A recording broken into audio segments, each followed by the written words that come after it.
And we're live.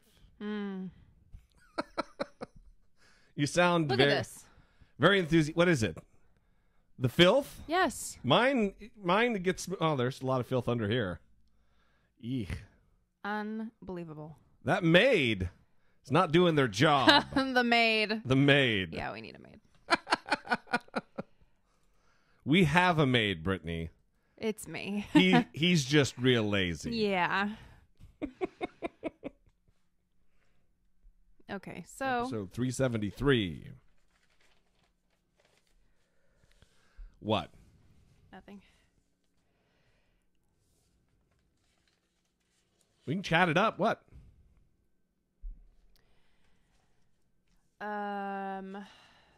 Well, you told me to open a link, and I'm going to go open it.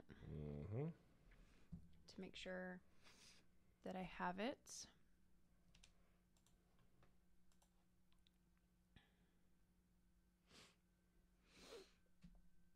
I'm sniffly. Are you sniffly? Yeah, I'm a little sniffly too. I don't know what the deal is. All right. The Newsweek article and then the other one.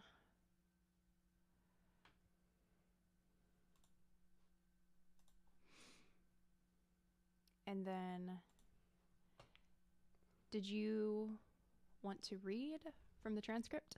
Yeah, I have that available just in case, because some of that stuff is fucking gold. Okay. But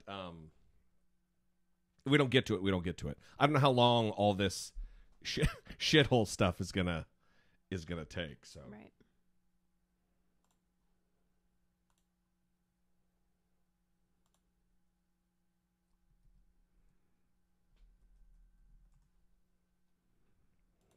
welcome to those of you who are here. Oh. Is that your computer? Mm-mm. Oh, it's on my phone.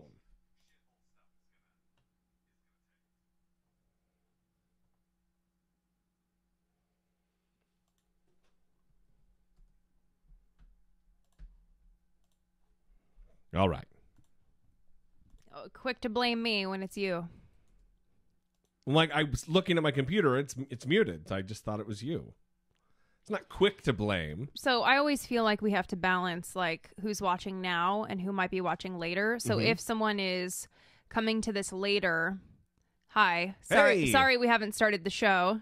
Well, it's not 6 yet. Yeah, we came on a little early to see if people wanted to chat before we started the show, and that is what we're doing here.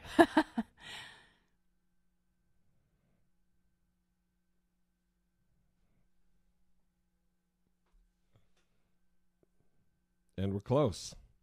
And Steven, that is a crisis mode level dilemma. Well, let's read that as well, because the people who come later won't have access to what Steven just wrote. So, hello all. I have a dilemma. I want to watch this, but I need the podcast for my Monday drive to work. Well, you can watch this messy, chaotic version and then listen to the cleaned up version on your way to work. The sausage version, as it were. Yeah.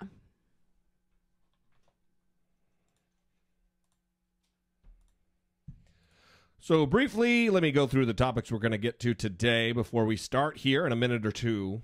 Most of it is going to be consumed with the shithole topic again, because now we have senators who both deny and confirm that he said it in both camps, although there are no Democrats who deny it.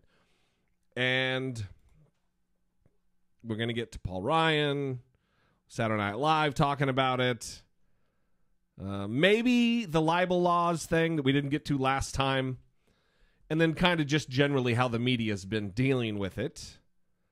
What episode is this again? 373. All right. I think we're just going to get started. Okay. Are you ready? Yes. All right.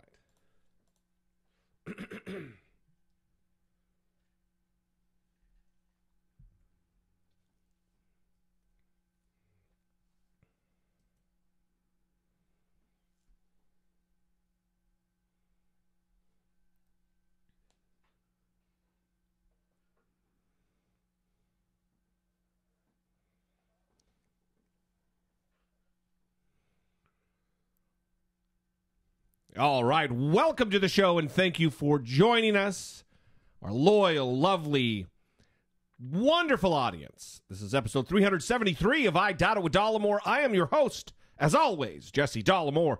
Seated across from me, the woman who keeps the show a-rolling, lovely co-host, Brittany Page. I don't know about that, but I do some behind-the-scenes work. Yeah, you do. Which I spent a lot of time doing today, which was stuffing envelopes for Patreon supporters so that they can have stickers.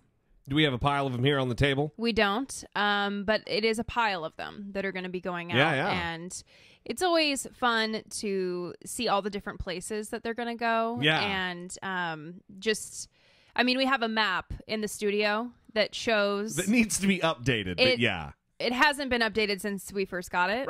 And the very first time that we put pins in. There's pins in every location where... Yeah, but it's only the United States. And so That's right. We've gotten some complaints because when we do our... From our whiny foreign listeners. Well... That's your position. When we do our monthly Google Patreon Hangout calls, we usually sit in front of the map. And so our foreign listeners, yes, have seen the map and they're like, hey, what the hell? We're not represented with a pin. But a lot of people aren't represented with a pin because it was so time consuming because you demanded that it be as accurate as possible. So you couldn't just put the pin in... in the general area. In the general area, you wanted it exact. Okay, no, is it like over this stream or is it, where is it exactly? It didn't get down to the stream level. It did. Get out of here. Yes, it did. It was maddening. This creek, oh no, is it at the junction of this creek and this river? Where is it? It wasn't like that. It was totally like that. Anyway, those stickers are on their way. We actually tweeted a list and also put it on the Facebook page for your perusal. Mm-hmm. And it's a good time. Yeah. It's a great time. The cheeks are hurting. Too much smiling. Well, there's an exercise for that. An exercise for smiling? For your cheeks. No. Yeah. There is. All right, lay it on me. Okay. Let's. Well, what are you talking about? I don't know how I found this, so don't ask me that, and also don't judge me for knowing that this exists. But just by saying that, it's the jig's up. Okay. Everybody is doing those two things. It was in the New York Times, so it's mainstream. Must be super credible. Yeah, so, well, no, I'm not saying it's credible. But there are these facial exercises. It's like the latest thing. Celebrities are doing them. They do them before award shows now. We all know if a celebrity's doing it, it must be real reputable, as evidenced by Goop. And Gwyneth Paltrow's, ionized vagina eggs and shit. Yeah, I'm not saying that there is evidence that supports that these exercises are effective. What are the But they claim that they reduce some of the signs of aging. Okay, and one of them is cheek sculpting. So if you wanted to sculpt your cheeks, apparently this exercise helps create a better cheekbone shape. Mm-hmm. It tightens all of your cheek muscles and helps lift the middle part of your face. Now, do you want to go through how this would work? Yeah, well, how would you do that? Okay. So, number one, smile without showing any teeth while rolling your lips outward as if you were trying to show as much lip as possible. Try to smile. Get the fuck out of here. Try to smile with the corners of your mouth as you force all your cheek muscles up. You should feel a slight burn in your mouth corners. Imitate a Cabbage Patch doll. A Cabbage Patch doll? Cabbage Patch doll. There you go. And by the way, all that does with me is reinforce the already crevasse-like, crow's feet that I have. Okay, so the second step is place your index fingers just above the corners of your mouth, pressing firmly. Here? No. Now slowly slide your index fingers up to your cheekbones, pressing deeply into the muscle, using very firm pressure. Anyway. Maintaining that pressure, use your fingertips to lift those strands of muscle up and over the cheekbones, toward the corner of your eyes. Someone a long time ago needed to tell these people that when your mom told you, if you don't stop making that face, it's going to stay that way, that they didn't really mean that. They were just trying to get you to quit being stupid. Because how is pressing my cheekbones up going to make my cheekbones stay? This is ridiculous. Well, who's leading this dumbassery? I don't know. But like I said, I've been hearing about it. Like celebrities do it before award shows, and anyway, now apparently they're doing studies on it. So if you're looking to do this, then New York Times. Thanks, New York Times. Exercising your face. I might just have to jump on the Donald Trump bandwagon here and call him fucking fake news. No. Come on.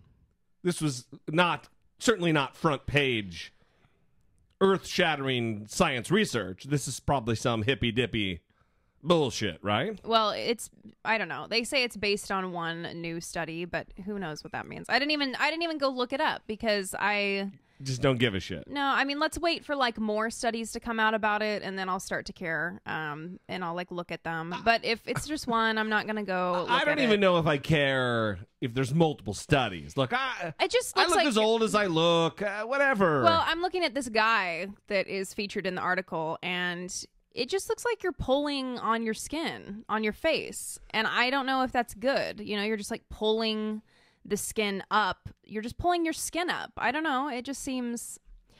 I'm skeptical, but I will reserve judgment. I'm not reserving judgment. Right, it's dumb. So let's move on. Let's get to a couple of... Speaking of our foreign listeners, we do have 2 different voicemails from the United Kingdom today. Mm-hmm. Should we start with the voicemails, or shall we start with the several emails that we have? I think voicemails. All right. Hi Jesse, hi Brittany, it's Jonathan from the UK here. Long time no speak. Sorry guys, it's been a bit busy lately. But so on all the events happening the last few days, weeks, thought I'd give a call in. I suppose the big thing I'm interested in talking about, and maybe ideally hearing your guys' opinion on, is what you reckon about this whole Oprah Winfrey 2020 thing. I must admit, I'm a bit unsure, really. I mean, I don't have much experience of Oprah personally, never watched her show, and the only thing I really know her for is that she's a bit of a peddler of woo in many cases, with things like, you know, plugging The Secret book and all that kind of stuff. But, you know, having said that, I don't dislike her, and I've heard that she does an awful lot of good and obviously has a very inspirational backstory. American dream writ large, really, as much as anything else. I'm just wondering, though, is she really somebody that you want to run for president? I mean, don't get me wrong, I know why, absolutely. She's the complete opposite of Trump. Unlike him, you know, she is legitimately acclaimed to be an excellent business person, and, you know, frankly, is wonderfully popular, could do a wonderful job. But is this the route the Democrats and people really want the country to go down, just to beat Trump? Do people adopt the same methods? To fight a billionaire, do we get another billionaire in the ring? I mean, what does that mean for politics going forward? What does that mean for professional politics and professional politicians if it seems that only people with money and fame are allowed to run? It has a ring of dystopian feel about it. I don't know if you've read the book Ready Player One, where the character in there talks about how in the future there are only celebrities running for president, and currently it's on President Will Wheaton. Is that a place that America could go? Or would you need to turn to Oprah because she's the only one who could honestly beat Trump? I mean, I know he's got terribly low approval ratings, but if there's one thing we learned from last time, it's that you don't underestimate the man, not when it comes to a campaign anyway. Well, I mean, I'd be interested to hear your thoughts, guys, and yeah, it's good to call in again, and really still enjoying the show, and keep up the good work. Thanks, guys. Bye. Oh, that was amazing. It seemed just from the noise, either he was walking down a busy highway or was like piloting a horse-drawn carriage ride. There was a little clippity-cloppity going on toward the beginning. The background noise very much went well with the accent, I think. Thank you, Jonathan. I agree with much of what he said about Oprah. And we didn't really talk about this whole thing, but it went crazy on the internet. People saying that Oprah should run. Yeah, come on. Oprah 2020. Everyone getting really excited because she gave a really powerful speech. There are many problematic things about Oprah, and Jonathan touched on a few of them. The Secret, Dr. Oz. I didn't Dr. know Phil. that she was a secret person. Yeah, for those of you who don't know what The Secret is, it was a best-selling book, I think, because of Oprah. Basically, the point is, if you are positive, then positive things will happen to you. Or if you think positive thoughts, if you want a Lamborghini, you envision a Lamborghini, and it will happen for you, and it'll materialize for you. Yeah, it's all about your thoughts. Fucking come on. So, but also Dr. Oz. Dr. Oz exists because of Oprah. Well, he exists known to the public. I'm sure he would not exist. Yes. Okay. Dr. Oz as the character that right. he is. Which is peddling miracle diets and being a Reiki weirdo where they wave their hands for energy over the open chest during heart surgery. Come on. And then, of course, Dr. Phil. Dr. fucking Phil. And we actually didn't talk about this, but there was kind of a takedown of Dr. Phil, like you would see in mainstream media outlets, but in like a doctor news website, like a medical news website. Yeah. And they said that he would bring addicts into his show and like give them drugs and alcohol in the dressing room so that they would come out and be like out of control, and like they would arrive sober, like having been sober to try to get help from the show, and then there would be like alcohol in the waiting room or whatever, the dressing room, wherever they would stay.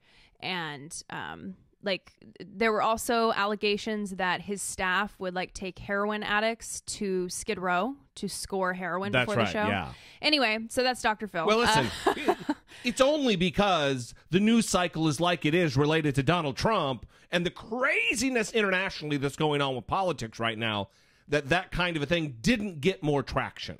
Yeah. Because it should. Because he is in a helping profession. He is there to He is. He should. He's not like Dr. Laura, who has some weird physiology background. That's her doctorate. He actually is a psychologist. Yeah. So the other thing that I haven't seen being talked about as much is Oprah's problematic views about atheism and kind of the problematic things that she has said about atheists through the years. And I mean, that's typical of what you find in politicians. They are not atheists. They tend to say negative things. Yeah, but you don't have to go the extra mile to malign someone who doesn't buy into supernatural belief. Yeah, and we're slowly coming out of that, where people feel comfortable not identifying with religion or just saying it doesn't play a very important part of their life, yet they're still believers. That's becoming more common, but Oprah would definitely be a step back in that regard. Yeah, I mean, she has said that like you can't really truly be a good, moral, decent person. You can't experience awe and wonder of the universe if you don't have supernatural belief systems. If you don't believe in a higher power, a god, even some spiritual plane. And that's just, it's bigoted as fuck, but also it's just not true. It's just not true. Mm-hmm. Trust me. So Oprah 2020, Jonathan, we are a no on that. We are a no, but I do want to say this before we move on. He brought up a good point, and that is, look, you can shit on Oprah because she's a human and she's flawed and she's done some bad things, just like all of us have. But she has done some wonderful things too. For sure. She pours millions and millions of dollars into schools for girls in Africa specifically. That's one thing I know about. Yeah. And those are just the public items that, the ones you can remember. Right. There are very likely, almost certainly, countless things that are under the covers, that are quiet, that aren't publicized, that she's doing. She's a good person. She just doesn't need to be fucking president. That's the point. Yeah, I mean, we get it with the celebrities, and we get it, but I don't think that that's the way to go. No. So hopefully we can stop getting excited every time a celebrity gives a really great acceptance speech. Well, yeah. And focus on the people who, have a chance, who have a track record of working in politics and getting things done. Martin O'Malley, I'm just saying. That's one name. Well, look. Two things. One, we shouldn't answer, oh, you have your crazy fucking billionaire guy? Well, we're going to counter your crazy billionaire guy with our billionaire guy. Yeah. Come on. And the other thing is, haven't we learned anything about putting someone in the seat of power who doesn't fucking know anything about the government? Hasn't this experiment of outsider kind of came up a dud?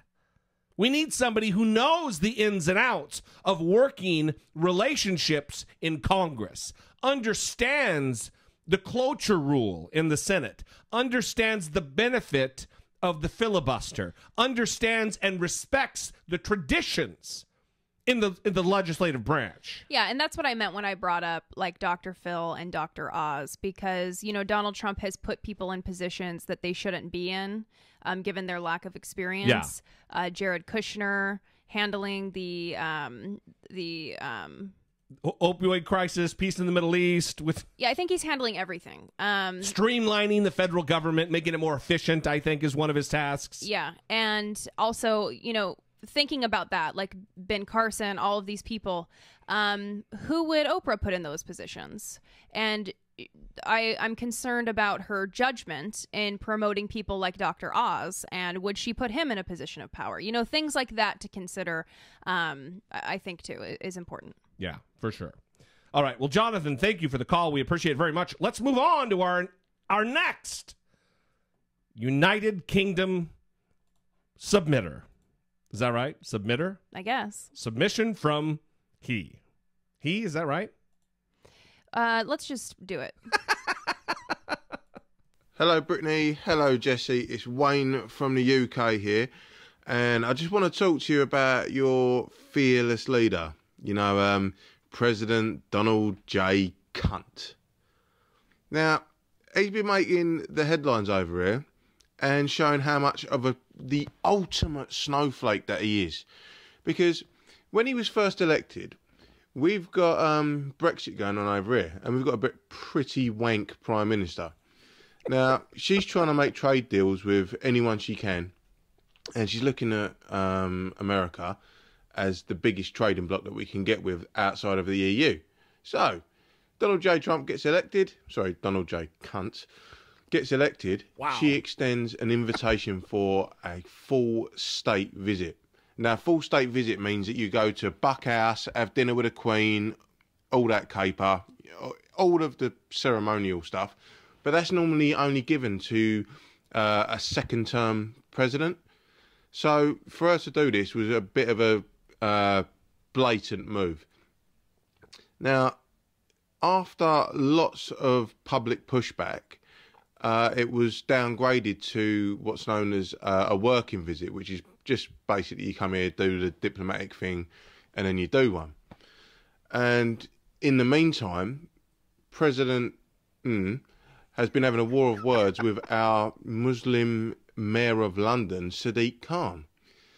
And in this time, where he's been slagging off Muslims and saying very bad things about London, saying there's like no-go zones and all that, which is complete bullshit. The public pressure to not have him come at all has been growing and growing. There's many online sort of groups that are saying if he turns up, we're going to protest the shit out of him, and it would be ugly. So lo and behold, President Cunt has now decided that he's not going to come to the UK.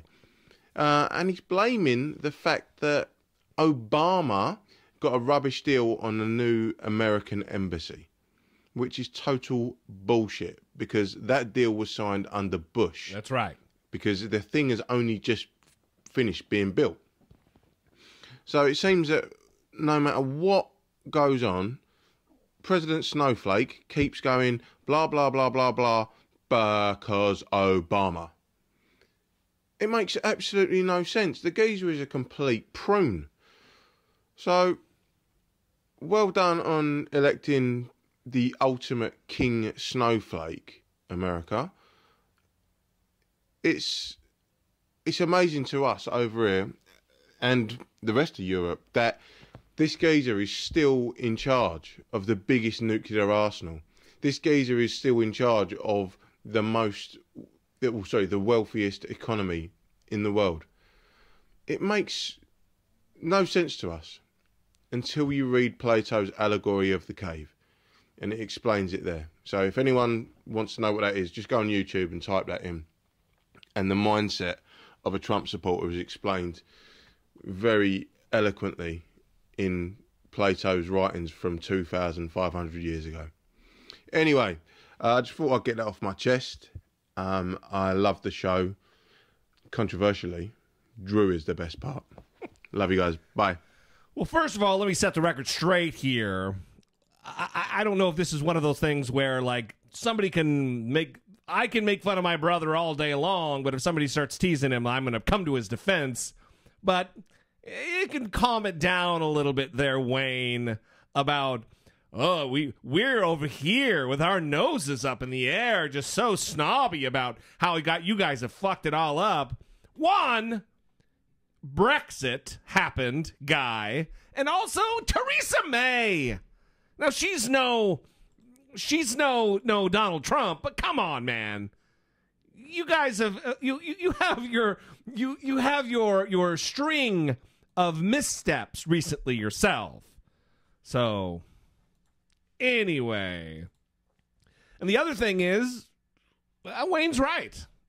Donald Trump is making all kinds of excuses right now because there was a planned state visit, and he is backing out of it because he is a fucking coward. Yeah, it's really embarrassing when everyone knows why he's backing out. Yeah. And everyone, we get it. And then he's tweeting. He's like, the reason that I'm backing out is because of Obama. Like, what? He has to answer every criticism that's made. Yeah. Every charge that's leveled, he has to try to change the narrative when all it does is draw more attention to what the original criticism was. His Twitter feed is only defending himself. Yes. Or sharing compliments that other people have given to him. That's right. He's like the Facebook friend that posts every time they do something nice for another person or receive a compliment from someone. I gave money to this homeless guy today. Oh, everybody should take a page out of my playbook and really be more selfless. Yeah, he's that guy. Yeah.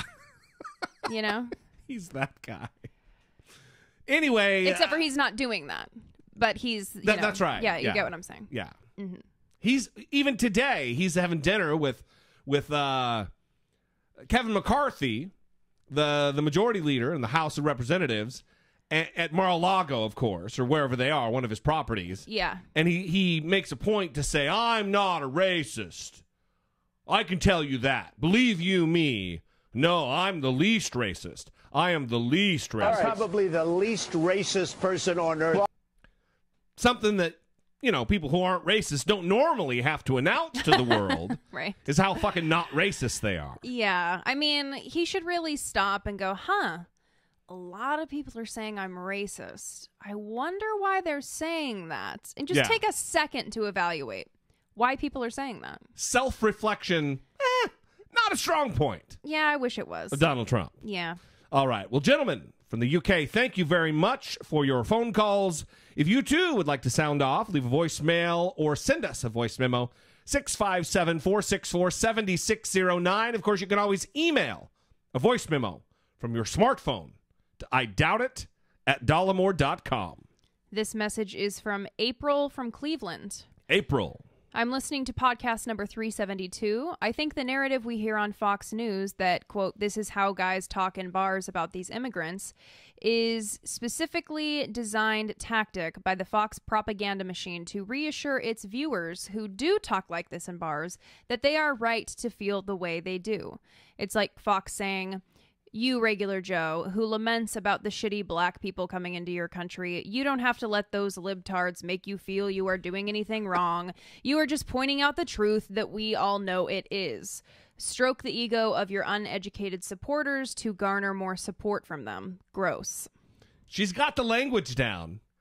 That is most certainly how they talk. And I agree. I never really thought about that. But I think there is something to that.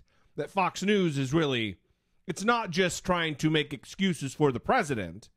It's not just trying to mitigate the damage that he's done.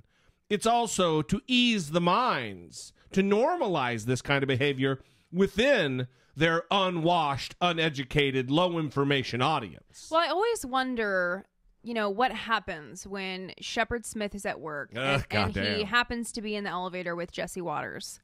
You know, what is that conversation that they're having? Because I think April's right. She has a point that these talking heads on Fox News know what they need to say in order to make people happy. Because when they cut to a commercial, they get on their phones, they check their Twitter, and they get immediate reinforcement for what they're saying. Oh, yeah. From the masses. By the that thousands. Are watching Fox News. And Shepard Smith, on the other hand, who's not on social media, I doubt that he's checking Twitter. I doubt that he's checking his Facebook. But the people who work for him, I'm sure, do. And on his Facebook page, it's just constant vitriol. That he should be fired, that he shouldn't be saying the things that he's saying. So, all kinds of anti-gay slurs all the time. And I'm sure that the people like Jesse Waters who work there watch that happen to Shepard Smith. And they don't want that to happen. Yeah. They're riding high right now. They have all this support. Everyone's tweeting them love, right? Except for you. I wish we got a little bit of love tweets. A little positive affirmation and reinforcement. Oh, do you not get after positive everything? Affirmation? Have you read my YouTube comments? Yeah, but a lot of them are positive. A lot of them are positive. Yeah. I'm just teasing. Okay. This one is from Raina. Hey, Jesse and Brittany. I just wanted to offer some comments about Donald Trump's comments about shithole countries. To say that those remarks upset me does not do justice to how pissed off I am. I want to first state that there is no such thing as a shithole country. I can't even believe I have to say this, but apparently I do. Each country on this planet has good, loving, decent people. Countries may have problems and challenges they need to address, but then again, so do we. The distinct thing about being president is that it is the one job that reveals the true heart and true character of the person holding the office. I have one question. Why in the fuck do Republicans think it is appropriate or acceptable for the President of the United States to refer to other countries as shitholes? That's the kind of shit that if someone says it, you condemn in the strongest terms, expeditiously, if not sooner. It's not the kind of comment you need 24 to 72 hours to speak out against. I particularly want to address Africa because calling Africa a shithole is confusing. Was it a shithole when millions of Africans were kidnapped and brought to America? Was it a shithole when those same millions were enslaved to help build this country and its economy? Or is it now a shithole because you can no longer do those things? I would also like to address the reaction of my white brothers and sisters. I have friends who are appalled, horrified, and disgusted by these comments. They are not even on my case about not sharing their level of outrage. I share their appallment, horror, and disgust. There is, however, one distinct difference, and this is important. I am a black child of black parents. I state that to simply say that from a young age, African American children are told that people like Donald Trump exist in the world. We are told that people will judge, hate, and denigrate you simply because of how you look or where you're from. So when the day inevitably comes that you are confronted with the bullshit in your face, you're not shocked or surprised by it because your parents have already told you. White parents do not have to visit such a burden on their children because they'll never have to experience it. For a long time, people have said Donald Trump is an unapologetic racist. The late, great Maya Angelou said, when someone shows you who they are, believe them. Maybe now people will. Yeah. I love the show. Brittany's the best part, but Jesse D, you could get better by being just a little bit less of a dick. Not going to happen. Love the show. Brittany's the best part. I don't think that's a possibility. I don't think that's in the cards. I don't think that's on the agenda, Raina. But thank you for the email. And to address a little bit of that, it's hard. Yeah, I don't know. You know, I come from a different place because I was raised white in a white state, in a white county, in a tiny white town. And I was taught by my parents under the Reagan administration that America was a shining city on a hill and that I could achieve anything. I could do anything I wanted to. My reality is different than a black child raised by black parents. That is wildly unfortunate. Hopefully, and I believe we are gaining ground and making a difference and changing things. As I use this quote a lot, the moral arc of the universe is long, but it bends toward justice. Things aren't going to be quickly resolved to where that inequality is solved. Where a young black child raised today, it's probably a little better than it was when Raina was raised. And when that child's child is raised, it'll be just a little bit better. It's not going to be quick as anyone wants it. No fucking way. But as long as there's progress and we're all fighting toward that progress, I think that is really what matters. And Donald Trump is just a blip on the fucking radar. We're going to get past this. We're going to get over this. We will overcome. I think the most concerning part of it is that people like Donald Trump feel comfortable coming out of the closet and showing their faces and presenting their views in the open, and he's helping that happen, and that's the most concerning part for me. I think we're in a moment of, it's either we're in a moment of one step forward, two steps back before we take three more steps forward. So we're eventually going to make progress out of this. Good will come out of this eventually. But right now, it's a bad time. It is the two steps back. It's either that or this may just be the death threat, the thrashing, the death knell, when a body is dying and it starts to thrash around a little bit. This might just be that of this particular pernicious, hateful conservative movement. I don't know. I'd like to believe that. I can't state that it is. I just think it's a possibility. Yeah. Do we have... Anyway, Raina, thank you very much for the email. We appreciate it very much. Do we have any others? No, we do not. Do not. Thank you, guys. We appreciate the communication. Again, you know the numbers. You know the email address. We'd love to hear from you. We love you, and we appreciate you. Support for I Doubt It with Dollemore comes from generous, engaged, intelligent, and good-looking listeners like you by way of Patreon. Your support on Patreon for as little as $1 a month helps keep the show going and move the conversation forward one podcast at a time. If you would like to join the ever-growing family of supporters, please visit patreon.com/I Doubt It with Dollemore. Mary. The latest Patreon supporter. We appreciate your generosity. Thank you very much. Hopefully Mary is on the live stream. Yeah. That would be a wonderful thing. So speaking to everyone who is not currently a Patreon supporter or using Amazon or buying Dollemore merch at dollemore.info, if you like the show, help us make it. Go to dollemore.com/Patreon, Dollemore.com/Amazon to shop on Amazon, and Dollemore.info to buy the merchandise. And if you cannot support us financially, then leave us a review on iTunes. Rating, no cussing. Yeah, no, that's right. Rating and review on iTunes, or I think Stitcher has it too, but Stitcher's, I long ago stopped like checking the stats, like, how many, I stopped, I don't know what that noise was, but I stopped doing that noise. Is Stitcher used for like people that don't have iPhones, or is it? Well, you can use it on iPhones as well. Okay. But it's just another pod thing. I'm not a giant fan of it because, well, a little sausage here, but they download our show and then replay it, and they insert ads. Huh? What the hell? Well, I agreed to it in the beginning because in the beginning you're desperate for anybody to fucking listen. So it's okay, well sure, you want to make money on my back? That's good. Who do the ads benefit? Stitcher. Well, what the hell? Yeah, well, what are you gonna do? Sometimes that's just the way it is. All right.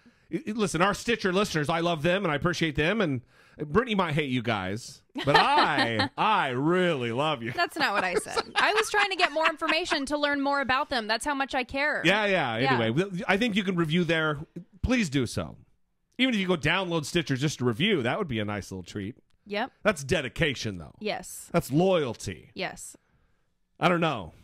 That might be a bridge too far. That'd be a bridge too far for me. Okay, while we're continuing, I guess it's never going to end. Also, go like the Facebook page, I Doubt It with Dollemore Podcast, and follow us on Twitter at Dollemore, at Brittany E. Page, and at I Doubt It Podcast.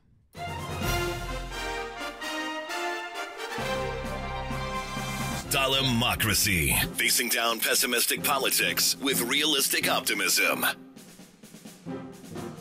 Shithole Gate continues. Listen, I'm glad this happened because a lot of people, I think, again, we're going back to the 32%. And my claim, my long time standing claim, that particular number is slowly going to have a level of evaporation. In a month or two, it's not going to be 32, it'll be 31 or 30. We're going to find bedrock. And that bedrock will be the unabashed racists in the United States. Speaking of unabashed racists, well, that's going to be a bad segue. Speaking of unabashed racists, Jake Tapper is not one of them, but took care of some biz on his show the other day, talking about this entire thing, especially those who were very, very happy about Donald Trump's comments. A White House official tells CNN that the president took a victory lap last night, calling friends and allies to get their opinion on the breaking news. Well, you know who loved the news? Racists. Racists such as David Duke tweeting Trump spoke blunt, hard truth. And racists such as Richard Spencer saying of Haiti, quote, the problem is it's filled with shithole people. If the French dominated, they could make it great again. Hashtag make Haiti great again. The neo-Nazi Daily Stormer website said, quote, this is encouraging and refreshing as it indicates Trump is more or less on the same page as us. With regards to race and immigration, the real issue is all of these shitty brown people who come to the country exclusively to parasite off of us, unquote, and disgusting. This morning, however, the president tweeted, quote, the language used by me at the DACA immigration meeting was tough, but this was not the language used. The president's ambiguity there seems a bit deliberate since some of the original reporting conflated what he had said about the 54 nations of Africa and what he said about Haiti. So to be clear, he objected to Haitians coming to the U.S., but it was African countries that he specifically called shitholes. The president also tweeted in part, quote, never said anything derogatory about Haitians, which is technically true, I suppose. He just expressed the opinion that the United States doesn't need more of them. He's being a bit cute there with his non-denial denials. But Senator Dick Durbin, Democrat of Illinois, who was in the room, he did not mince words today about what he heard in the Oval Office. You know, why isn't this enough for people to understand or believe that what he is saying is problematic? Slowly, I think that's happening. Every time the Daily Stormer or Richard Spencer or David Duke praises what he is saying and says he's one of us, he's showing that he's one of us. How is that not crystal clear what we're dealing with? Yeah, listen, it's a tough thing. It's a two-edged sword here, because do we want CNN quoting the Daily Stormer and legitimizing them and giving them more press and more feeding their traffic source, or is it a good thing because people get to hear these radical, racist extremists who 100% identify with Donald Trump, who praise Donald Trump, who just heap worship upon him? Yeah, no. So mentioning that is not going to legitimize them as a news source. And I think I have a hard time being objective with a lot of these situations because, again, this is what I come from. Yeah. And I feel like there was just a way for me to like quickly review what we've talked about on the show related to my background, because I'm always worried there's new listeners that like don't understand the full. Well, do it. There's always new listeners. We should always reference, figure out what episode it was that I talked about it in more detail, and then just reference that episode. But coming from a white supremacist family, like literally with a swastika flag being flown outside my house, like my dad had tattoos, swastika tattoos, yeah, aggressive, SS bolts, racist shit. I went to Aryan Nations when I was a kid. All of that. I mean, the whole thing. I was immersed in it. So when I hear like Hitler photos and Hitler shit. photos in my house, yeah. So when I hear these conversations like Donald Trump had, I know what it says to people like my parents who loved politicians like Pat Buchanan. And David Duke. Yeah, not politically involved at all. But if they were politically involved, that's the only people they cared about. I met Pat Buchanan. Like, that's... Yeah. I never heard him talk about politics, but we went to go meet Pat Buchanan. So if my dad was around to watch TV, I don't know if they have that in prison, he... They do. he would be a fan of Donald Trump. Yeah. And this language, when I talk about dog whistles, it's because it sends a message to these racist communities. Because they all use coded language and shit. Yes. And so Jake Tapper highlighting, listen, this is what the Daily Stormer is saying. I mean, you had a negative reaction to hearing what the Daily Stormer said. It's horrifying. Most people are going to have that reaction. And it's going to create this feeling of, holy shit. Yeah. The Daily Stormer is saying this horrific thing and feeling like the president is with them. Oh, my God. Yeah. Or Richard Spencer saying that it's not a shithole country. It's just filled with shithole people. Exactly. Okay. So this is what I was talking about when I said my concern is Donald Trump, making these people more comfortable to come out and say these things. And he has, for sure he has. And we witnessed that. There are fewer Pepe the Frog profile photos on Twitter. Now it's Gary Johnson, let's not use Gary Johnson. John Doe, the insurance salesman from Omaha. Now he's a little bit more comfortable to put his picture and regurgitate some of this hate. Yeah, and I don't know what the answer is. And we talk about this a lot. I talk about it a lot with people I know of like, how did I come out of it? Well, I came out of it when I was young. Yeah. And so a lot of these people are adults. And so I don't know because I still had, a malleable brain that people could go, wait a minute. The Holocaust actually did happen. You know that, right? Here, read this. You know? And kind of check me. And people like David Duke are beyond that. The leaders of this movement are fucked. But they're not coming around. I don't know how unreachable the people who are writing on Daily Stormer are. I don't know. And I don't know how to reach them because I think a large part of getting them to flip is getting some shame in their head about how uneducated they are. And that was a large part of what happened to me too, is like starting to feel shame and starting to move away from my family. So when people criticized my parents, it wasn't a knee-jerk, well, no, I love my mom and don't talk bad about her. We're not white trash. And then it was kind of like, oh, wait a minute. No, we are white trash. Yeah. And there's some things to evaluate here. And it's hard for people to do that. So I think that's where we need to go, right? Well, I think Getting some people to think that. I also think some people are going to be more uncomfortable with the cognitive dissonance that happens than others. Some people are A-okay in that headspace. You were obviously someone who wasn't okay with it. Yeah, but I also had people who cared enough to try to correct it. Yeah. Too. So. Yeah. It's tough. I would love if someone in the audience, by some miracle, has the secret sauce, the formula. Let us know. Oh. You never know. There might be some, Why are they withholding it? Why haven't they come out with it already? No one's ever asked. Why aren't they writing the New York Times with it? They've never heard me just come out and say, hey, if you know, they didn't know let you me needed know. it. They didn't know That's you right. wanted it. Yeah, they figured out, I'll figure it out on my own. Yeah. Well, at the end of that clip, Jake Tapper talked about Dick Durbin coming out because Donald Trump is denied. He's flatly denied having said shithole. Well, I use some tough talk because I'm a tough-talking tough guy with the toughness. The tough. Yeah.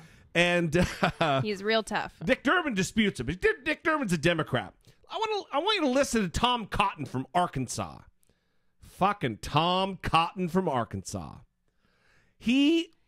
But before you do that, all right, I want to read the tweet and get the exact language of how he denied it. Okay. Quote, never said anything derogatory about Haitians other than Haiti is obviously a very poor and troubled country. Never said, quote, take them out. Made up by Dems. I have a wonderful relationship with Haitians. Probably should record future meetings. Unfortunately, no trust. Please do. Yeah. Fuck Please yeah, record them. all of the meetings. Dick face. So with that said... So he didn't say, I didn't say shithole. He didn't say, I didn't call Africans shitholes. He just said, no, I never said that about Haiti. Well, that's not what we're talking about, guy. You're honing it down to this specific area. Yeah. We just want to know, did you call any country during that meeting shithole countries? Right. Not just Haiti. Anyway, listen to Tom Cotton. His very carefully worded denial here. I didn't hear that word either. I certainly didn't hear what Senator Durbin has said repeatedly. So you're saying in that room you didn't hear any of this sort of lumping everybody together. Is that what you're saying? I did not hear derogatory comments but the sentiment. about individuals or persons, no. Okay. So this sentiment is totally phony as well, that is attributed to him. Yes. Did you hear that? I didn't hear the word said. He didn't say Donald Trump did not fucking hear the word. They're not having a meeting in a fucking auditorium where he may have not heard it. And he's talking about Donald Trump, the president of the United States. You don't talk over the president of the United States. If you're talking and the president of the United States starts to talk, you shut your fucking mouth and you listen to the president of the United States. So there's no chance that there was crosstalk and he didn't hear it. He's being a fucking liar there. Then the other thing he says, which is just a weak... Listen, all of our Arkansas listeners should be very ashamed that he is this fucking stupid. You have this stupid a man representing you in the Senate. He says, oh no, he didn't say anything about any individual or persons. That's not the claim, Tom Cotton. It's nice wiggle room. The claim is that he said shithole countries. You had fucking maniac. Goddamn. So this is the best, by the way. This is the best denial. Weak sauce. Well, a White House reporter from Politico tweeted today that they actually changed their story, Cotton. Yeah. And Purdue. And Purdue. Yeah. He says, I mean, really stop and think about this. Cotton and Purdue are changing their story days later to defend POTUS, basically now accusing two of their colleagues, including Republican Lindsey Graham, of fabricating the whole thing. Even by our new standards, that's not normal. Yeah. That's exactly right. So let's get to that. Tim Scott, senator from South Carolina, he made a statement talking about what Lindsey Graham said to him. Senator Tim Scott said Friday that his fellow South Carolina Senator Lindsey Graham, Republican, who attended a bipartisan meeting with President Trump and lawmakers Thursday, confirmed a Washington Post account of Trump's remarks calling Haiti, El Salvador, and some African nations shithole countries. Yes. So Lindsey Graham confirmed that to Tim Scott. So unless Tim Scott, Republican Tim Scott, is fucking lying about something that Republican Lindsey Graham said, what are the chances of that? Come on. So according to Dick Durbin's account, I believe, Lindsey Graham challenged Trump on the comments that he made after he made them. Oh, well, that doesn't surprise me. I mean, I disagree with Lindsey Graham a lot, but I don't think he's a hateful, racist bigot. So Dick Durbin said, my colleague Lindsey Graham spoke up and made a direct comment on what the president said. For him to confront the president as he did, literally sitting next to him, took extraordinary political courage, and I respect him for it. Wow. So I'm going to go out of order here. I don't know why I need to announce that, but because I keep promising the Durbin clip. We're going to get to the Durbin clip. Let's cover these Republicans. Here's Jeff Flake. And I want to kind of lay the groundwork to explain what, because when I first heard it, maybe I'm just dumb and I had to listen to it a couple times. Like, what the fuck is he talking about? Jeff Flake is saying here, Jeff Flake from Arizona, Jeff Flake, Republican, Jeff Flake, conservative Republican, says, well, listen, I was in a meeting after this meeting in question, and there were people in the next meeting who were in this other meeting, and they were telling us what was said. And this is what they said, that he said shithole countries. And this is before any of the media knew about this. So before it was a thing, he heard about it. All I can say is I was in a meeting directly afterwards where those who had presented to the president our proposal spoke about the meeting. And they said those words were used before those words went public. So that's all I can tell you is I heard that account before the account even went public. That's not real clear, right? No. It is not. So anyway, that's another Republican, conservative Republican, like some would say very radically conservative Republican Jeff Flake. Yeah. Who, look, he's no fan of the president. He's no friend to the president. He has been called out by the president. He is an opponent, but he's a member of the same party. That's a bummer. I think we've established through weak denials and credible accounts that back it up that it happened. Here, finally, is Democrat Dick Durbin from Illinois talking in great detail. He was there, and this is what he says about it. As Senator Graham made his presentation, the president interrupted him several times with questions, and in the course of his comment, said things which were hate-filled, vile, and racist. I use those words advisedly.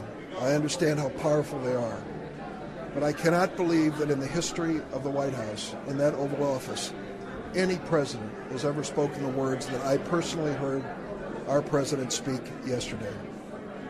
You've seen the comments in the press. I have not read one of them that's inaccurate. To no surprise, the president started tweeting this morning denying that he used those words. It is not true. He said these hate-filled things, and he said them repeatedly. When the question was raised about Haitians, for example, we have a group that have temporary protected status in the United States because they were the victims of crises and disasters and political upheaval. The largest group's El Salvadoran, the second is Honduran, and the third is Haitian. And when I mentioned that fact to him, he said, Haitians, do we need more Haitians? And then he went on when we started to describe the immigration from Africa that was being protected in this bipartisan measure. That's when he used these vile and vulgar comments, calling the nations they come from shitholes. The exact word used by the president, not just once, but repeatedly. That was the nature of this conversation. When it came to the issue of, quote, chain migration, I said to the president, do you realize how painful that term is to so many people? African Americans believe that they migrated to America in chains. And when you speak about chain migration, it hurts them personally. And he said, oh, that's a good line. And then when I talked to him about the impact this has on family unification in a nation that values families with the flag as the most important symbols of our future, they scoffed at this notion. It was a heartbreaking moment. I am just constantly disgusted. But, you know, a lot of people are focusing on the word. Derogatory language, the word that he used. Yeah, that's Scaramucci's really, been doing that. Yeah, that's really not the problem. And that's not the problem that people have. You know, adults say shit and shithole. It's okay. We get it. Some even say fuck. Yeah. Wayne in the UK is fond of saying cunt. Yes, there's many different words that adults like to say. So we understand that Donald Trump, as an adult, may use some naughty language. Okay, That's right. That's not what people are concerned about. What people are concerned about is the fact that he called these countries shitholes and then said that we should have more people come from Norway. Okay? Right. So that is what the issue is here. Well, okay? Let's drill down on it. It's not even that he called the country shitholes. It's the fact that we don't want people from the shithole countries. Right. But if there are good people in a country that just happens to be a shithole, why wouldn't we want the good people? He is talking about shithole countries being filled with shithole people. That is what he thinks. That is in his mind. That is in his heart. Right. And, you know, of the many people who we keep on saying, you know, where's Mitch McConnell? Where's Paul Ryan? Well, Paul Ryan did have something to say, but his response was also weak. He called the comments unfortunate. He started talking about how he understands because his family came from Ireland and it was so bad for his family. Again, not the point of what we're talking about here. Yeah, I read those comments later last night. So first thing that came to my mind was very unfortunate, unhelpful. But you know what I thought of right away? I thought about my own family. My family, like a whole lot of people, came from Ireland on what they called coffin ships then, came here and worked the railroads. The Irish were really looked down upon back in those days. I hear all these stories from my relatives about Irish need not apply. We could basically get construction jobs, cops, or firefighter jobs. And James and Catherine Ryan came over. AKA jobs that paid well. You fucking asshole. I'm going to let it continue, but shut the fuck up. It's not the same goddamn thing. Literally worked the railroad until they had enough money to buy a farm. All the jobs we could get were construction jobs and firefighters and police officers. Positions of power over others. Those are the only jobs. These low jobs. This is all we could do as Irish people. Fucking cry me a river. Cry Raina's family and her ancestors a river. You fucking insensitive jerk off. Which happened to be outside of Janesville, Wisconsin. Then their son, my great-grandfather, started a railroad embankment business with horse plows, and it's an earth-moving business to the day run by my cousins. He started a business. It is a beautiful story of America, and that is a great story. And that is the story we have today, and that is the story we had yesterday, and that is what makes this country so exceptional and unique in the first place. So I see this as a thing to celebrate. And I think it's a big part of our strength. Whether you're coming from Haiti, we've got great friends from Africa in Janesville who are doctors who are just incredible citizens. And I just think it's important that we celebrate that. You know, this is the other thing that's been happening is people are coming out with these stories of immigrants who came from these countries that he has deemed shithole countries that, you know, have saved people from burning buildings, have done all these heroic things.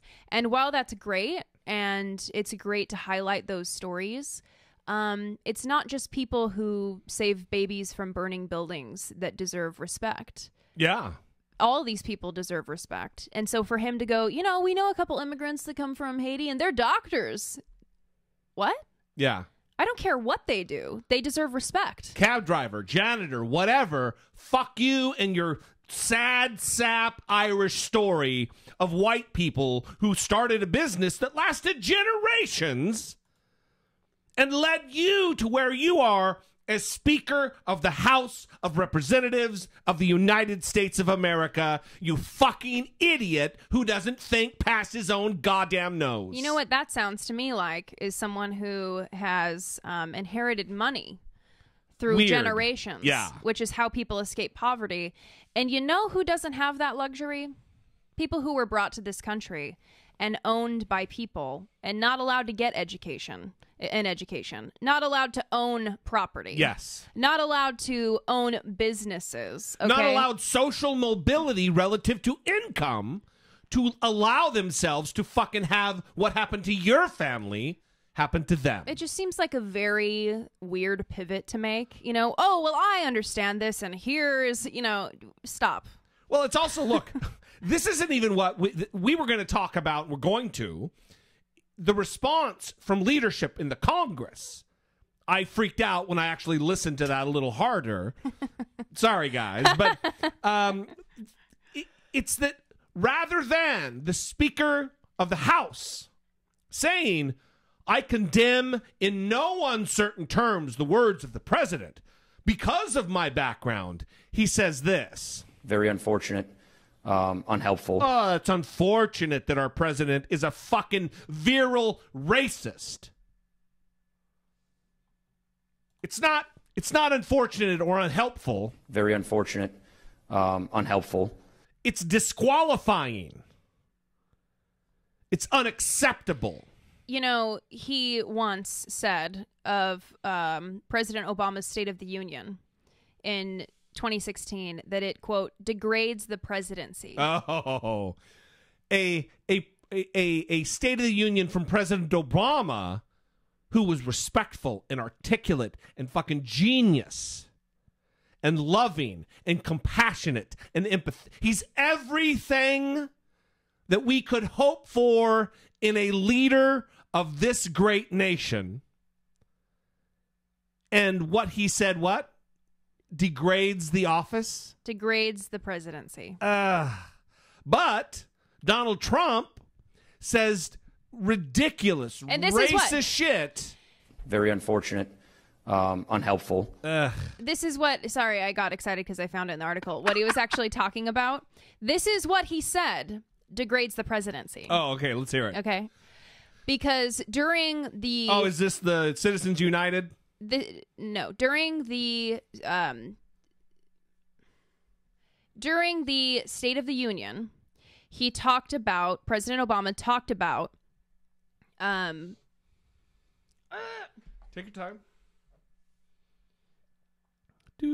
Oh, here, ready? Oh, I took it off the board. I had technical difficulty music that was funny, but I won't put it up.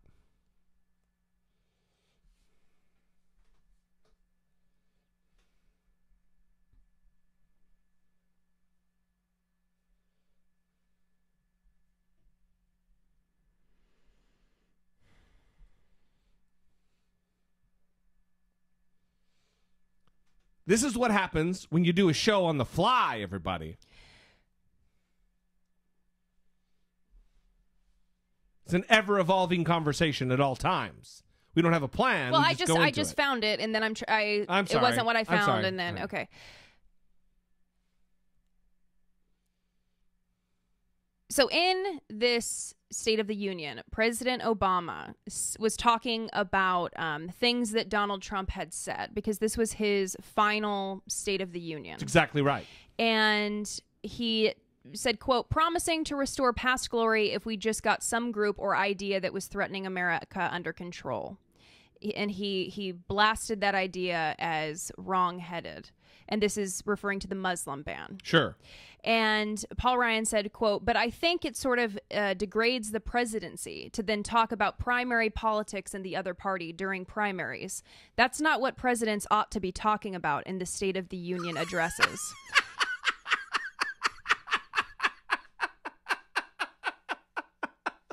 It's unbelievable. Are you fucking kidding me? It is. That's all Donald Trump does. Let's wait until this next State of the Union and see what kind of fucking campaign rally he tries to turn it into. Well, it's tan suit and Dijon mustard all over again. That's exactly right. It's what is he talking? This degrades the presidency, but everything that Donald Trump does degrades the presidency. You know, we had this breaking story from the Wall Street Journal. Okay. Conservative Wall Street Journal. About Donald Trump. Owned by Fox News. About Donald Trump having an affair with a porn star and paying her $130,000 and having her sign a non-disclosure agreement.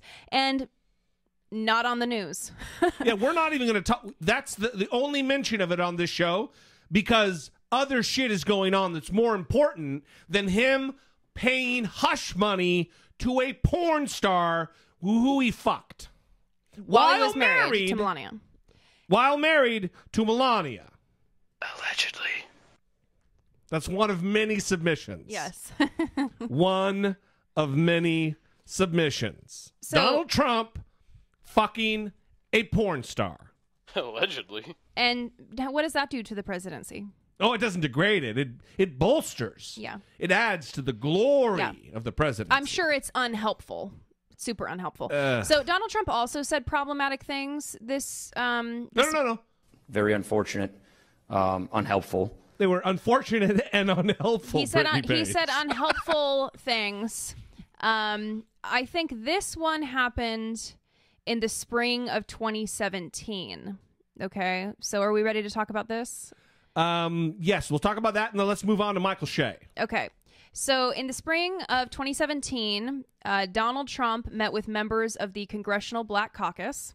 During that meeting, one of the members mentioned to Trump that welfare reform would be detrimental to her constituents, adding, quote, not all of whom are black, according to NBC News. The president was incredulous. Really? Then what are they? Yeah, shocked that it was not just black people on welfare. Donald Trump and his fucking genius special, what did he say? His stable genius mind. Yeah, stable genius. Mm-hmm. He believes that only black people are on welfare. But of course, white people are the biggest beneficiaries when it comes to by far programs like temporary assistance for needy families, which is, of course, what people call welfare. Right. But he was surprised by that. He was shocked. He's like, what? Seriously. Again, he has a very good brain, and he has said a lot of things. Yeah, okay. Not only that... I'm probably the least racist person on earth. Not only that, but... Are we going to bolster the fact that he's the least racist person on earth? Probably, right? I'm assuming you're going to say something that backs that claim up. Yeah, here we go. Okay, here we go. It's going to... Yeah, here we go. It's going to alleviate all of the concerns. So, President Trump questioned a career intelligence analyst. See what happens? Now I'm out of the flow. Sorry, okay. Fuck off. President Trump questioned why a career intelligence analyst wasn't leading negotiations with North Korea on behalf of the United States because of her Korean heritage, NBC News reported Friday. Trump, who was meeting with the analyst as a part of a briefing on a family being released by militants in Pakistan, waited until the briefing was over before questioning her and asking her where she was from. She said New York. Trump pressed on, asking her where her people are from. When the analyst responded that her parents were from South Korea, the president reportedly responded by asking a nearby advisor why the, quote, pretty Korean lady was not negotiating with North Korea's government on behalf of the Trump administration. So he did that thing where he's like, oh, where are you from? New York. No, like, where are you from? Where are you from? Yeah, I'm an American. I'm from New York. No, you know what I mean. Where are you from? And then, why is the pretty Korean lady not doing it? Right. You know, where's the pretty American lady? She's a Korean to him. Right. She's a fucking Korean. But even, I mean, I'm probably the least racist person on earth. Imagine being a professional woman and not only is he insulting you by, no, like, really, where are you from? You know, in front of everybody. CIA. She works for the fucking CIA. And then he's like, why isn't the pretty Korean lady? Yeah. Like, you know, I am a professional person working. I don't need to be treated like this. You know, it's... You think it would hurt her job prospects if she said, you know what, you can fuck straight off? You think that would hurt it? Like, she got fired because she told the president, Donald Trump, to fuck straight off? I mean, I wish that wasn't the case. Yeah, you would think they'd be like, oh, well, we got a line of jobs for you to take. You just take your pick of this fucking panoply of juicy jobs. Well, you'd think everyone in the room would be like, well, that reaction makes sense. Can't blame her. Yes. They just start applauding. Yes. She gets a standing ovation in the Oval Office.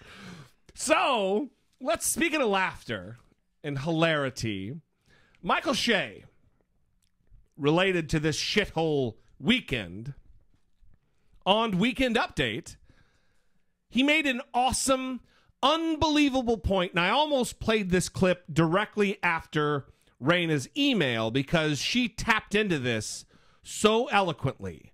Listen to Michael Shea, and this is another angle to this that isn't being talked about enough, and this is why comedy is so fucking awesome. Because he makes a joke, and a conversation is had because of it. Can I be honest? When someone asked me, did you hear what Donald Trump called Haiti and Africa? I was like, oh boy, did it start with an N? But then I heard what he said, and I was like, that's it? I've said that about countries for not having a CVS. Here's the thing.